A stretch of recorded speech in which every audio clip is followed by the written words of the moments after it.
मोठेगावकरांना अटक केली, त्याच्यावर मी रील बनवली, मला त्याच्यावर शिवाय देत आहे लोक आणि बोलताय की तू मोठेगावकरांची वकिली करतोय का. सगळ्यात महत्त्वाची गोष्ट, पहिला पॉईंट, मोठेगावकरांनी फ्रॉड केलेला आहे, त्यांना सापडले, अटक केली, एकदम बेस्ट गोष्ट.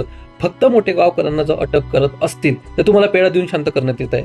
तिसरी गोष्ट अशी, एनटीए वारंवार पेपर लीक होत आहे एनटीए कडून, एवढी मोठी संस्था असून मग गव्हर्नमेंट त्यांच्याकडून ऑथॉरिटी का काढत नाही नीट पेपरची, प्रश्न आहे, मोठा प्रश्न आहे. चौथी गोष्ट, गव्हर्नमेंट आणि प्रायव्हेट मधल्या सगळ्या लोक मिळून हा एनटीएचा पेपर लीक करतात, फक्त प्रायव्हेटचे करत नाही, याच्यात गव्हर्नमेंटच्या लोकांचा पण हात आहे.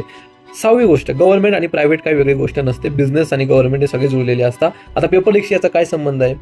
मोठा पैसा आहे, खूप मोठा पैसा आहे. कोणाची फंडिंग कुठे जाते सांगायला लावू नका. कोटामध्ये मागच्या 15 ते 20 वर्षापासून पेपर लीक होत आहे. लातूर इज जस्ट प्यादा, मोठेगावकर प्यादा आहे. ही गोष्ट खूप मोठ्या प्रमाणात होते. आज पेपर लीक झालाय, तुम्हाला वाटतं की सीबीटी बेस पेपर झाला, तो लीक होणार नाही.